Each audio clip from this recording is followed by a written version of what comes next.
inférieur, chapitre qui explorera tous les muscles de ce membre propulseur, avec pour chacun des muscles une question stéréotypée, c'est-à-dire l'insertion proximale, l'aspect et le trajet du ventre, c'est-à-dire de la partie la plus charnue du muscle, puis l'insertion distale.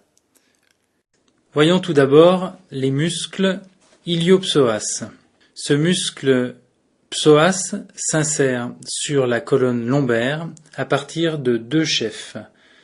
Le faisceau superficiel se trouve à la face antéro-latérale de la colonne vertébrale et s'insère par des digitations sur le disque intervertébral T12L1, L1L2, L2L3, L3L4 et L4L5.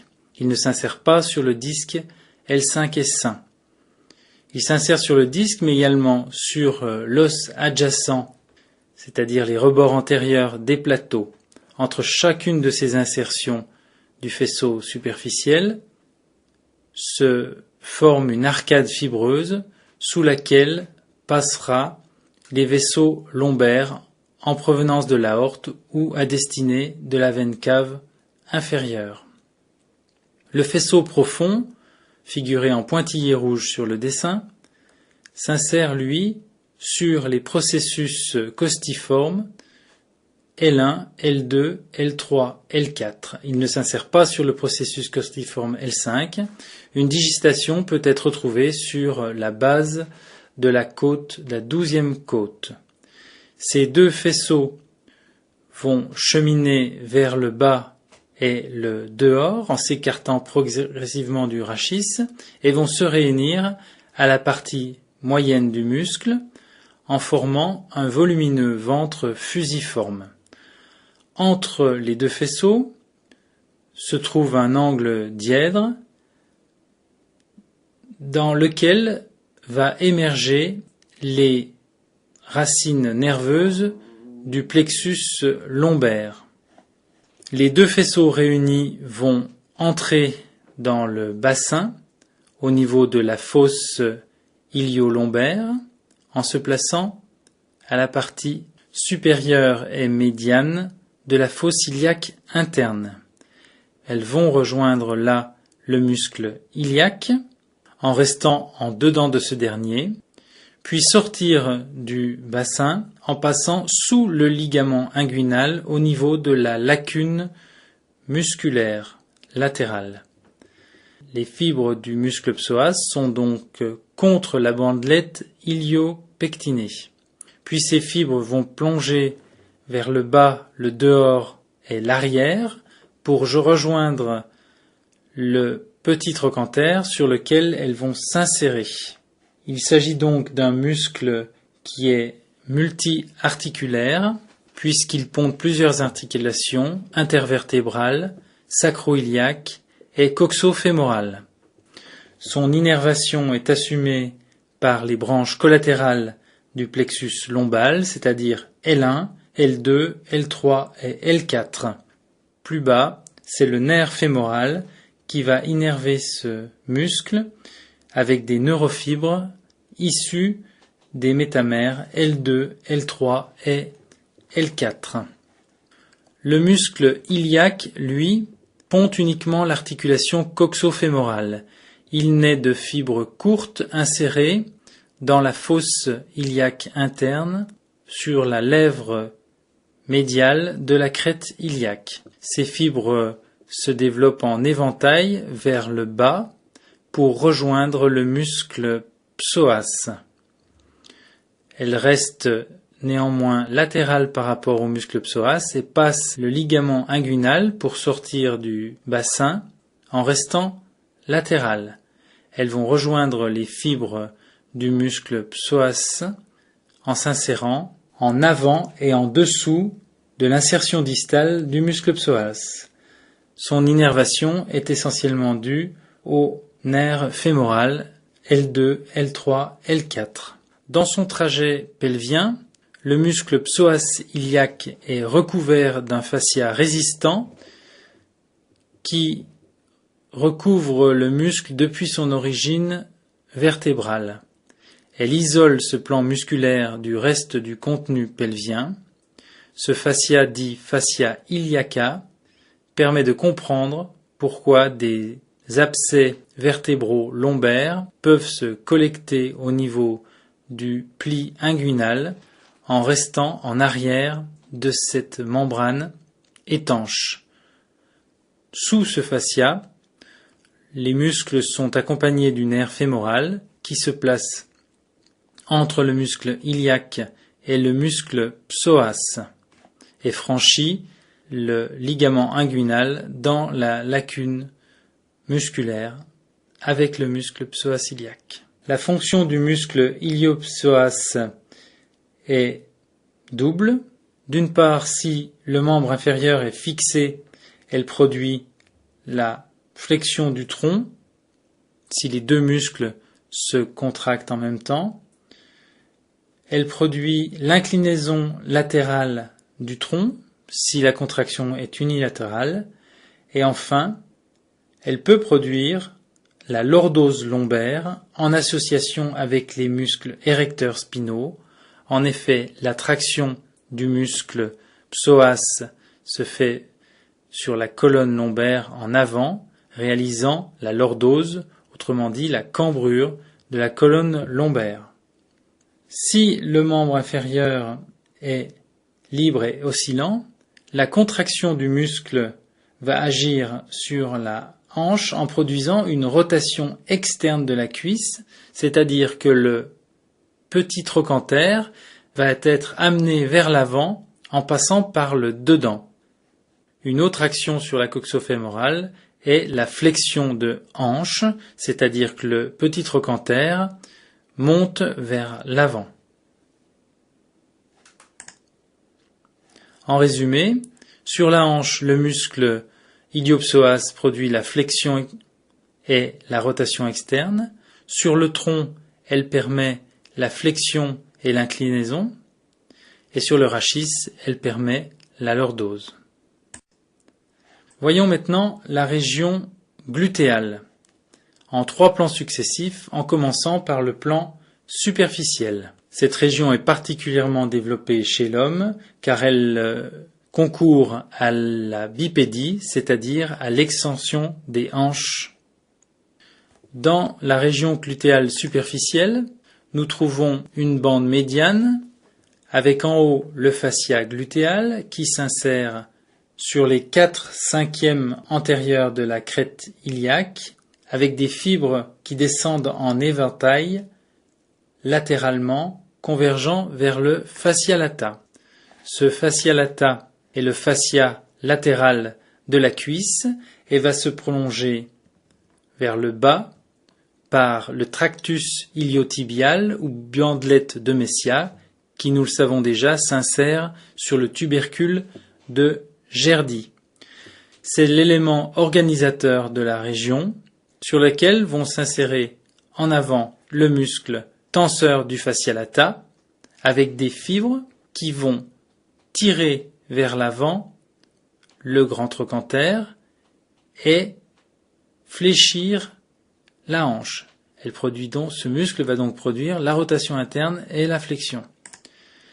Son insertion proximale se fait sur l'épine iliaque antéro-supérieure et son insertion distale sur le bord antérieur du fascia lata. En arrière, c'est le muscle grand fessier par son faisceau superficiel qui lui s'insère sur l'épine iliaque postéro-supérieure, sur la crête latérale du sacrum et sur le ligament sacro-tubéral.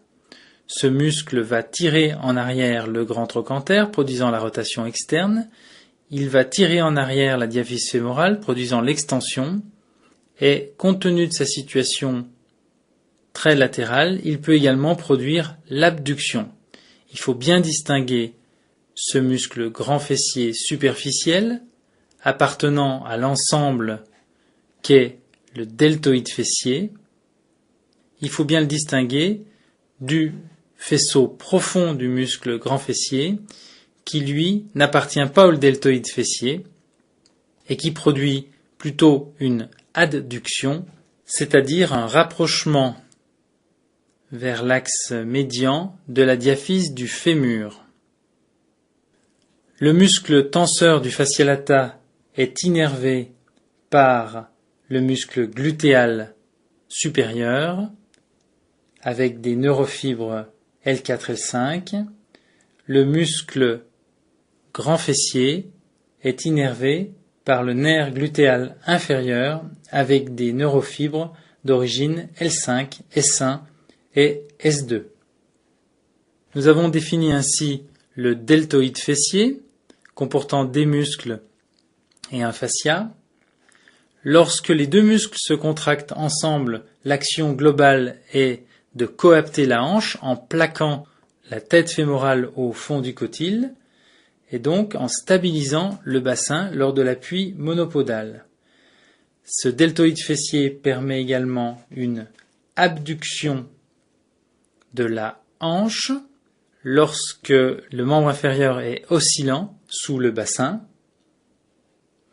Enfin, son insertion terminale sur le genou, tubercule de Gerdy, permet un certain degré de flexion et de rotation externe du genou lors de la flexion.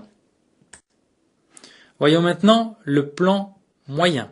Dans le plan moyen, il n'y a qu'un seul muscle, le muscle moyen fessier, qui s'insère en proximal sur la face coxale exopelvienne entre les lignes semi-circulaires antérieures et semi-circulaires. Ce muscle se trouve immédiatement situé sous le fascia glutéal à sa face profonde. Il s'insère distalement sur le grand trochanter avec des fibres qui vont donc se rendre sur ce grand trochanter en se disposant en éventail.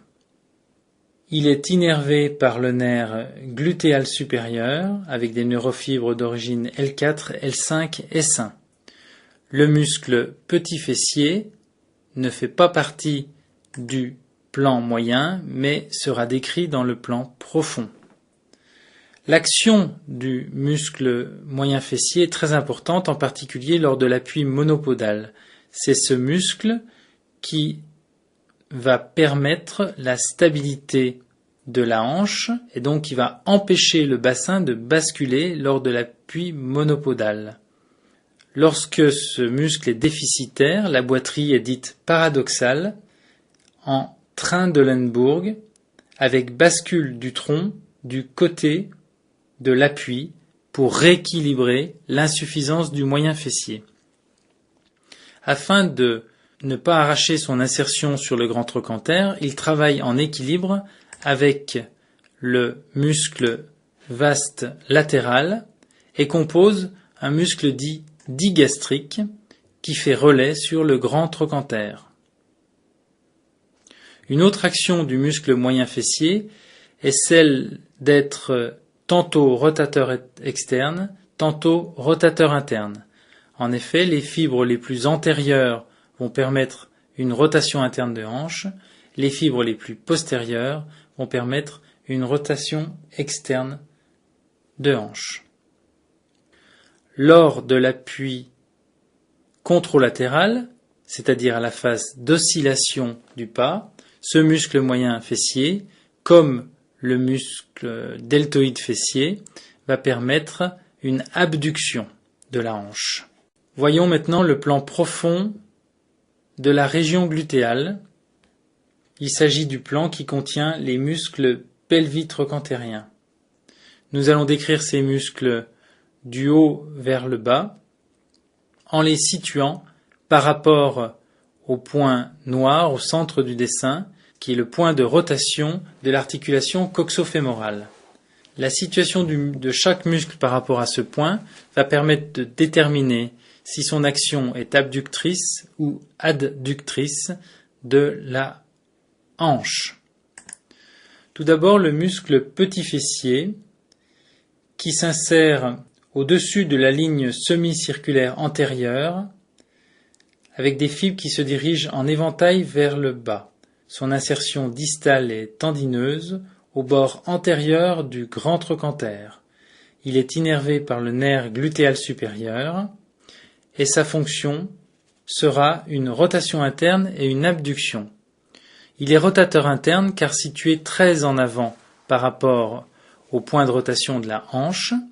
Il est abducteur car il est situé au-dessus du point de rotation de la hanche. Le muscle piriforme, lui, naît à la face ventrale du sacrum, au pourtour des deuxième et troisième trous sacrés. Il se dirige latéralement pour sortir du bassin au niveau de la grande incisure ischiatique, au-dessus du ligament sacro-spinal. Il a un trajet réfléchi au niveau de cette grande incisure, puis va se diriger latéralement, quasiment horizontalement, pour venir s'insérer au sommet du grand trochanter. Son innervation se fait par un nerf propre, le nerf du muscle piriforme, qui appartient au plexus sacré, avec des fibres d'origine L5, S1, S2. Ce muscle est situé au niveau du point de rotation de l'articulation coxo-fémorale et il ne sera ni abducteur ni adducteur. Placé immédiatement en arrière de la tête fémorale, son action principale est une rotation externe. En dessous, nous trouvons le muscle obturateur interne au trajet compliqué que nous reverrons sur le schéma suivant. Ce muscle obturateur interne s'insère à la face endopelvienne de la membrane obturatrice et du pourtour du foramen obturé. Son ventre a tout d'abord des fibres qui convergent en éventail vers l'arrière, puis latéralement en contournant la branche descendante de l'ischion. À ce niveau, il existe souvent une petite bourse de glissement permettant la course du muscle. Il change alors de direction pour se diriger latéralement vers le dehors et venir s'insérer à la face médiale du grand trochanter au niveau de la ligne intertrochantérienne postérieure. Ce muscle obturateur interne est accompagné dans son trajet par les muscles jumeaux supérieurs et jumeaux inférieurs dont les fibres sont, pour leur insertion proximale au niveau de la branche descendante de l'ischion, puis suivent le trajet du muscle obturateur interne et leur insertion distale est confondue avec l'insertion du muscle obturateur interne. Ce muscle flanqué de ces deux muscles jumeaux sort du bassin au niveau de la petite incisure ischiatique sous l'épine ischiatique. L'innervation de ces muscles est réalisée par le nerf du muscle obturateur interne, issu du plexus sacré et des neurofibres L5, S1, S2. La fonction de ce muscle est rotateur externe de hanche. Les fibres les plus basses peuvent comporter un certain degré d'adduction de hanche. Ce muscle détermine avec le muscle piriforme un espace dans lequel le nerf ischiatique sort du bassin. Enfin, le dernier muscle pelvitrochantérien est le muscle carré fémoral, composé essentiellement de fibres musculaires sans tendon terminal, avec des fibres qui s'insèrent sur la grosse tubérosité ischiatique, un trajet horizontal et une insertion distale sur la ligne intertrochantérienne postérieure. Ce muscle est innervé par le nerf du muscle carré fémoral, issu du plexus sacré et des neurofibres L5, S2, S1. Sa fonction, c'est la rotation externe et l'adduction de hanche. En résumé, tous les muscles pelvitrocantériens sont rotateurs externes sauf le muscle petit fessier et tous ces muscles sont adducteurs sauf le muscle petit fessier et le muscle piriforme. Pour décrire le muscle obturateur externe, il nous faut voir ce schéma en vue supérieure du pelvis. On reconnaît le sacrum avec sa face endopelvienne, face ventrale, le pelvis qui est vu en coupe avec au niveau du trou obturé avec la branche pubienne et la branche ischiatique, la membrane interosseuse étant figurée en vert. Le grand trochanter sur lequel vont s'insérer les muscles pelvitrocantériens. Et l'on place le muscle piriforme inséré à la face antérieure du sacrum, dont les fibres ont un trajet horizontal vers le dehors pour s'insérer au sommet du grand trochanter.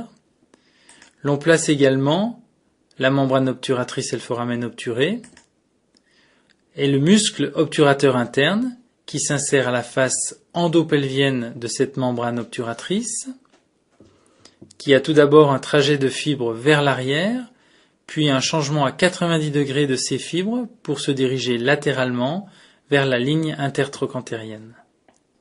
Le muscle obturateur externe, lui, va s'insérer sur la face exopelvienne du foramen obturé et de la membrane obturatrice, et ces fibres vont se diriger vers le dehors et le bas pour passer sous la tête fémorale, puis remonter à la face postérieure du col fémoral dans la fossette digitale et aller s'insérer au sommet de cette fossette. Ce muscle est innervé par le nerf obturateur issu des neurofibres L3, L4. Sa fonction sera la rotation externe et l'adduction de hanche. Nous allons voir maintenant les muscles de la cuisse avec tout d'abord le groupe des muscles adducteurs. Comme leur nom l'indique, ces muscles vont permettre un rapprochement de la diaphyse fémorale vis-à-vis de l'axe médian du corps. Cette action est l'adduction de hanche. Nous verrons tout d'abord le plan superficiel, puis le plan profond et le plan moyen. Dans le plan superficiel, nous trouvons deux muscles, le muscle pectiné, dont l'insertion proximale se fait sur la branche horizontale du pubis. Son ventre est de type quadrilatère, oblique vers le bas et le dehors. Son insertion distale est tendineuse sur la ligne pectinée du fémur. Son innervation est le nerf fémoral, L2, L3, L4, et quelques fibres provenant du nerf obturateur, L2, L3, L4. Sa fonction, c'est bien sûr l'adduction, mais aussi la flexion et la rotation externe de hanche. Dans ce plan superficiel, nous trouvons le muscle long adducteur qui s'insère en proximal sur le pubis en dessous de l'épine pubienne. Son ventre est triangulaire vers le bas, l'arrière et le dehors. Son insertion distale est musculaire directe sur le tiers moyen de la lèvre médiale de la ligne âpre. Son innervation est assumée par le nerf obturateur L2, L3, L4.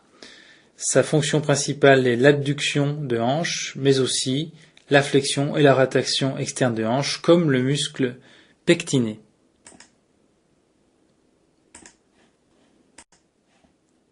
Voyons maintenant le plan intermédiaire ou plan moyen dans lequel se trouve un seul muscle. Il s'agit du muscle court adducteur dont l'insertion tendineuse se fait sur la branche descendante du pubis.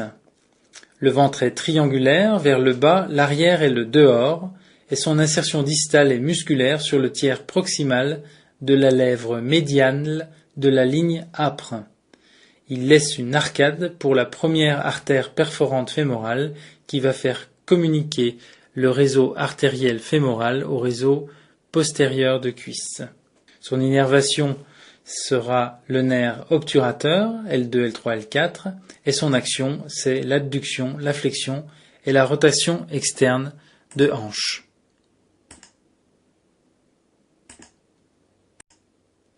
Dans le plan profond, nous trouvons un seul muscle, le muscle grand adducteur, mais qui comporte 3 faisceaux. Ces faisceaux ont des fonctions différentes et il convient de les distinguer. Tout d'abord, le premier faisceau, ou faisceau supérieur, qui s'insère sur la branche descendante du pubis avec un ventre triangulaire et des fibres quasiment horizontales vers le dehors. Il est innervé par le nerf obturateur et s'insère en distalement sur la lèvre médiane de la ligne âpre en arrière du court adducteur. Sa fonction, comme le muscle court adducteur, c'est l'adduction, la flexion, la rotation externe de hanche. Nous trouvons un deuxième faisceau qui est le faisceau moyen, qui s'insère sur la branche ascendante de l'ischion avec un ventre triangulaire vers le bas et le dehors. Son insertion distale se fait sur la lèvre médiale, en arrière du muscle court adducteur et en dessous du faisceau supérieur. Ces fibres sont donc plus verticales. Il est innervé par le nerf obturateur. Il va être adducteur, faiblement fléchisseur et rotateur externe de hanche. Le faisceau le plus important de ce plan profond est le faisceau inférieur, qui est très différent quant à son action. Son insertion est tendineuse sur la branche ascendante de l'ischion et le bord inférieur de la tubérosité ischiatique. Son ventre volumineux est tendineux puis musculaire, dirigé verticalement vers le bas et émet un feuillet fibreux qui va recouvrir le long adducteur dans sa partie distale et qui va se fondre avec les fibres d'insertion du vaste médial en créant un canal fibreux, le canal des adducteurs ou canal de Hunter que nous reverrons lors du chapitre vascularisation. Son insertion distale se fait sur le tubercule du grand adducteur en ménageant un anneau entre l'os, le faisceau moyen et le faisceau inférieur, le hiatus tendineux de l'adducteur qui va permettre le passage de la loge antérieure de cuisse à la loge poplitée pour l'artère fémorale. Son insertion dans la partie haute sera le nerf obturateur L2, L3, L4, mais dans la partie basse, quelques fibres proviendront du nerf tibial L5, S1, S2. Sa fonction, c'est d'être un adducteur puissant, mais surtout, compte tenu de sa position très postérieure, d'être un extenseur de la hanche, c'est-à-dire quasiment opposé aux autres muscles adducteurs, dont il est très différent.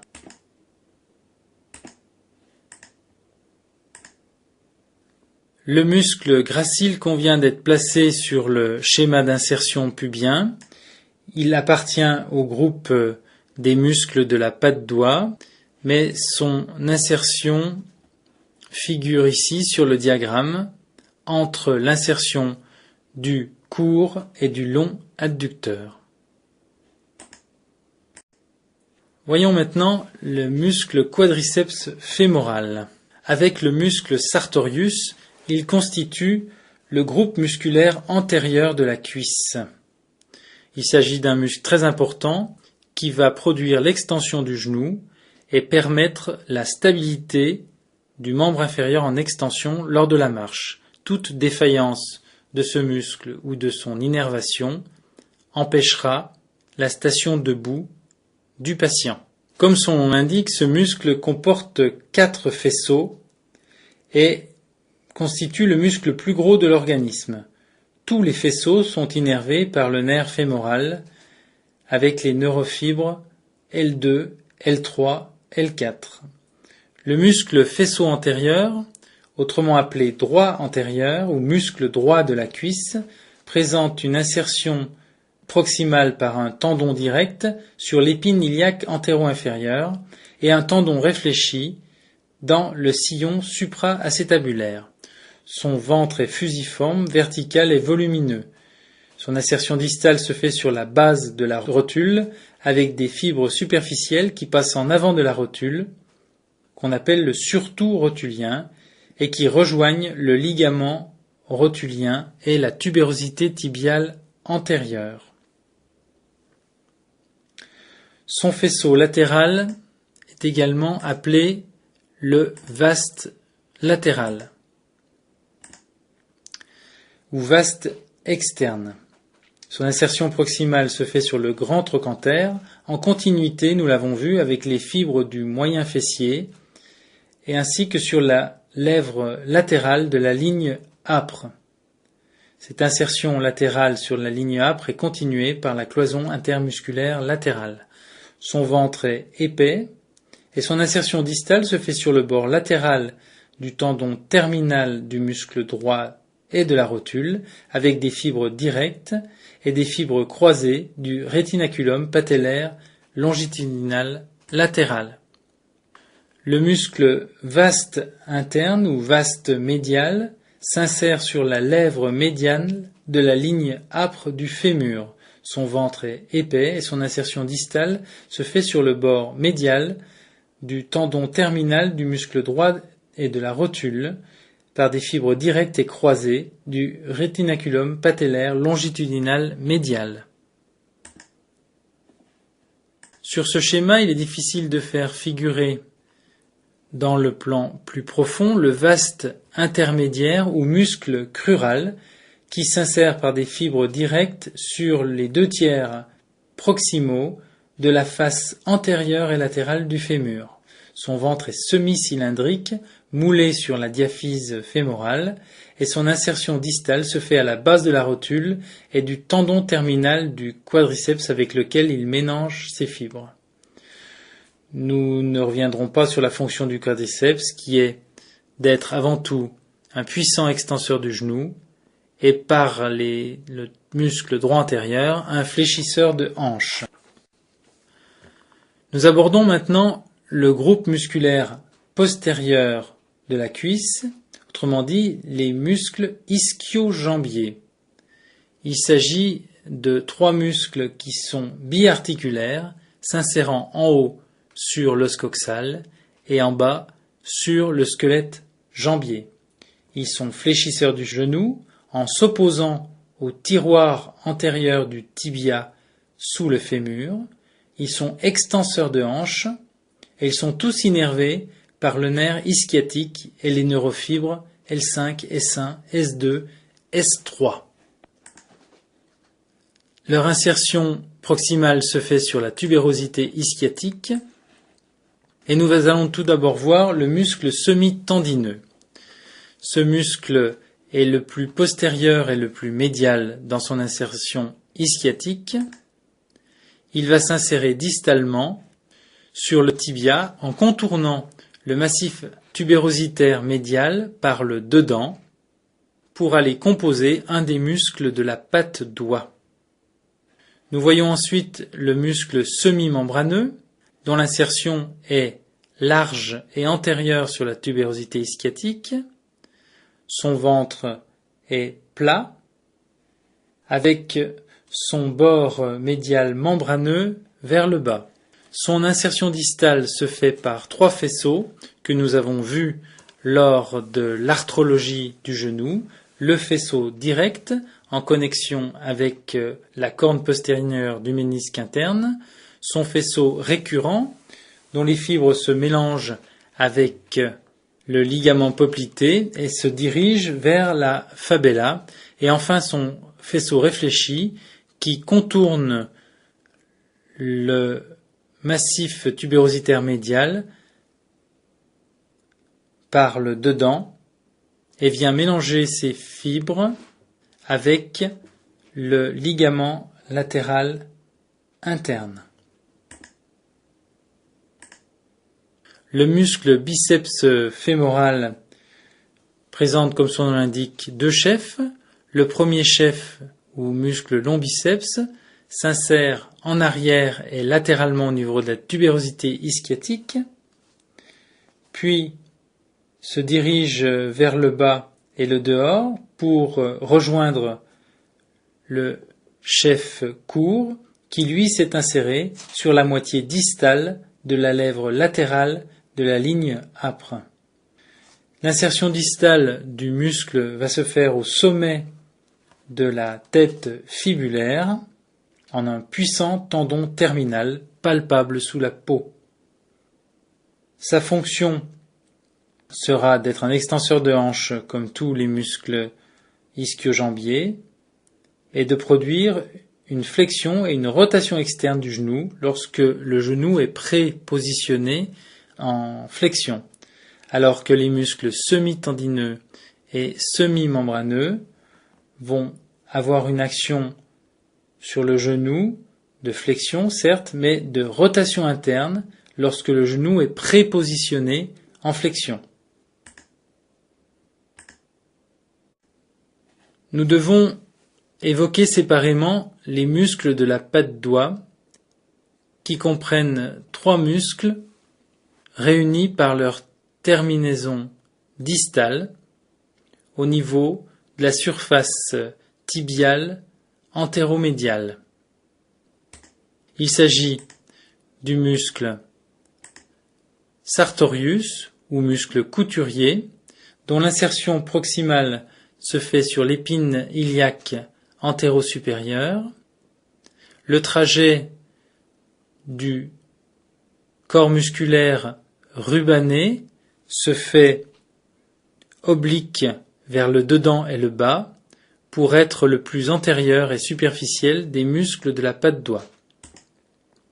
Le deuxième muscle est le muscle gracile dont nous avons évoqué l'insertion pubienne, son insertion distale étant située en dessous du muscle sartorius, et enfin le muscle semi-tendineux dont nous venons de parler. Ces 3 muscles réunis par leur insertion distale sont très différents. Le muscle sartorius va produire une flexion, rotation externe et abduction de hanche. Le muscle gracile va produire une adduction de hanche. Le muscle semi-tendineux produit une extension et une adduction de hanche. Leur innervation est également très différente, puisque le muscle sartorius est innervé par le nerf fémoral, le muscle gracile est innervé par le nerf obturateur et le muscle semi-tendineux est innervé par le nerf ischiatique. Cependant, leur insertion distale au niveau du genou fait que lorsque l'on étudie leur action sur cette articulation, ils sont tous fléchisseurs du genou et rotateurs internes du genou. Lorsqu'ils sont surmenés, il peut survenir une tendinite à ce niveau. Lorsque l'on résume les actions musculaires au niveau du genou, les actions des muscles de la cuisse, on va trouver une rotation externe produite par le système du deltoïde fessier, avec le tenseur du fascia lata, le vaste externe et le muscle biceps fémoral. Cette rotation externe au niveau du genou produit un verrouillage. Au niveau de la rotation externe, qui initie la flexion et produit le déverrouillage, on trouve le muscle poplité, le muscle semi-membraneux et les muscles de la patte doigt, c'est-à-dire semi-tendineux, gracile et sartorius. Passons maintenant aux muscles de la jambe en distinguant les muscles de la loge antérieure, les muscles de la loge postérieure et les muscles de la loge latérale de jambe. La loge ventrale ou antérieure de jambe est en fait antéro-latérale puisque le tibia est triangulaire à la coupe avec une crête qui est, elle, située en avant. Sous le terme loge ventrale, nous entendons antéro-latéral. Nous allons trouver les muscles tibiales antérieurs, le muscle long extenseur des orteils, et le muscle long extenseur de l'hallux. Ces trois muscles sont innervés par le nerf fibulaire profond et ils vont tous produire soit la flexion dorsale de cheville, soit l'extension des orteils. Ils passent sous le rétinaculum des extenseurs.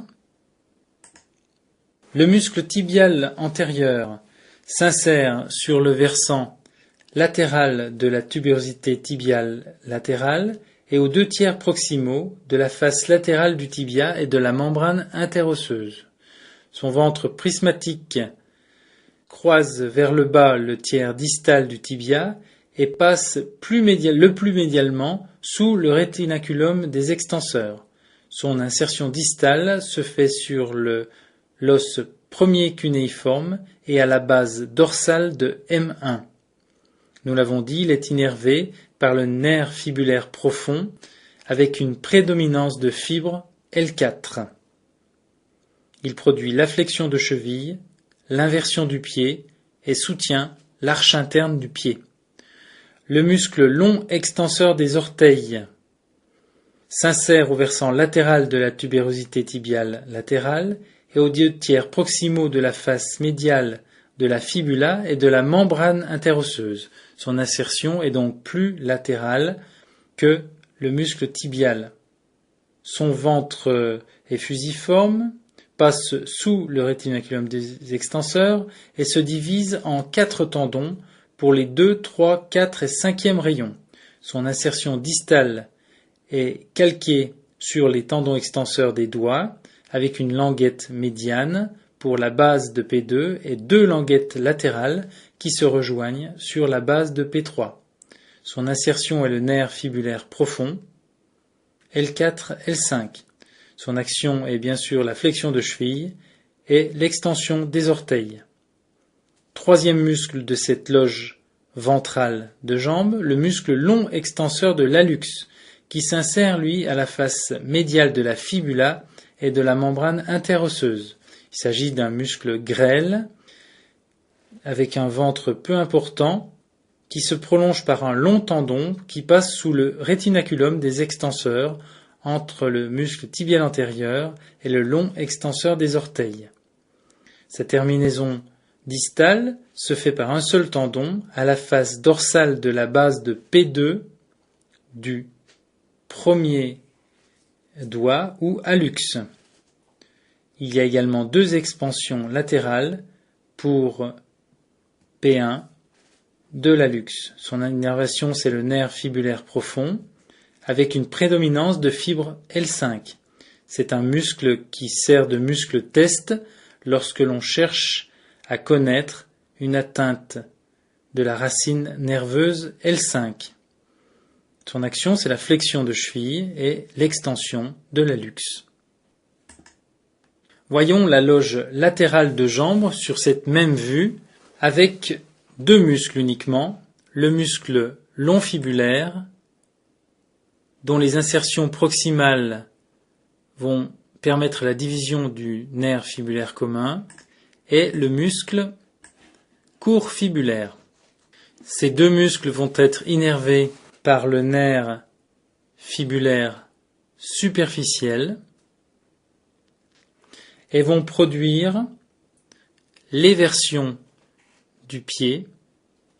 Voyons tout d'abord le muscle long fibulaire qui présente 3 chefs d'insertion proximale.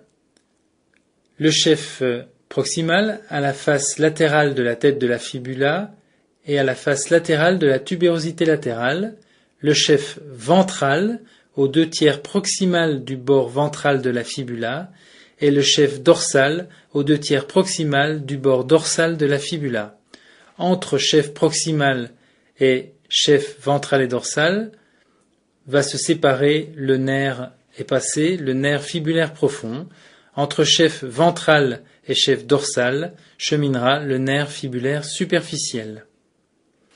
Ce ventre musculaire est prismatique, allongé, prolongé par un tendon qui passe en arrière de la malléole latérale dans le sillon malléolaire à la face latérale du calcanéum puis à la face latérale et plantaire du cuboïde, où le tendon va se réfléchir pour gagner la face plantaire du pied et finalement s'insérer à la base plantaire du premier métatarsien et du premier cunéiforme.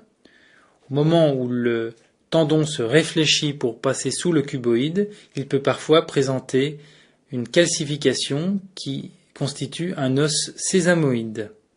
Son innervation, c'est le nerf fibulaire superficiel, L5, et sa fonction, c'est l'extension de cheville, puisqu'il passe en arrière de la pince bimalléolaire, et l'éversion du pied. Le muscle court fibulaire, lui, s'insère plus distalement à la face latérale de la fibula.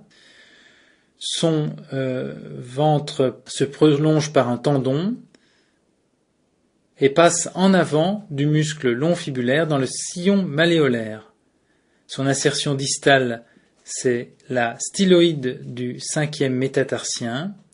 Son innervation, c'est le nerf fibulaire superficiel. Et sa fonction, c'est l'extension de cheville et l'éversion du pied. Voyons maintenant les muscles de la loge postérieure de jambe, en séparant deux plans, le plan superficiel et profond. Dans le plan superficiel, on trouve le muscle triceps sural. Il est composé des muscles jumeau latéral, jumeau médial et muscles soléaires et plantaires. L'insertion proximale du muscle soléaire se fait à la face postérieure de la tête fibulaire et sur une ligne oblique à la face postérieure du tibia, ainsi que sur une arcade, dite arcade du muscle soléaire, qui rejoint la fibula et le tibia. Le ventre est plat et court et se poursuit vers le bas par une lame aponévrotique intramusculaire qui va venir constituer une des portions de la face antérieure et latérale du tendon achilléen. Les muscles gastrocnémiens s'insèrent pour le chef médial en accent circonflexe sur le tubercule supracondylaire médial et pour le chef latéral, de la même manière, sur le tubercule supracondylaire latéral. Le ventre du gastrocnémien latéral et médial converge vers le bas pour former le galbe du mollet et rejoindre l'aponévrose du muscle soléaire. Ces fibres constituent la face dorsale, c'est-à-dire superficielle, du tendon achilléen. Le tendon achilléen s'insère sur la grosse tubérosité du calcanéus et nous avons évoqué les fibres superficielles qui pontent cette tubérosité, changent de direction à 90 degrés et vont se poursuivre par l'aponévrose plantaire qui soutient les arches du pied. La fonction du triceps sural, c'est d'être un fléchisseur du genou lorsque le genou est en extension. Ce sont les muscles jumeaux qui vont réaliser ce rôle, mais c'est surtout la propulsion du pas avec l'extension puissante de la cheville. Enfin, lorsqu'on stimule le tendon achilléen en le percutant, il produit le réflexe achilléen. Ce muscle en totalité est innervé par le nerf tibial et les neurofibres L5, S1, S2. Il s'agit d'un muscle test des lésions de la racine S1.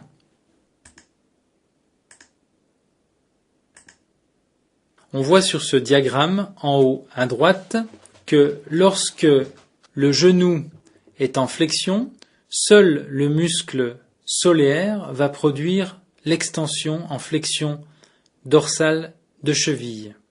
Lorsque le genou est en extension, la puissance du muscle soléaire est ajoutée à la puissance des muscles jumeaux ou gastrocnémiens. Voyons maintenant le plan profond de la loge postérieure de jambe où l'on trouve les muscles tibial postérieur, fléchisseur des orteils et long fléchisseur de l'hallux. Le muscle tibial postérieur s'insère à la face postérieure des 2 tiers proximaux du tibia à la face médiale de la fibula et à la face postérieure de la membrane interosseuse.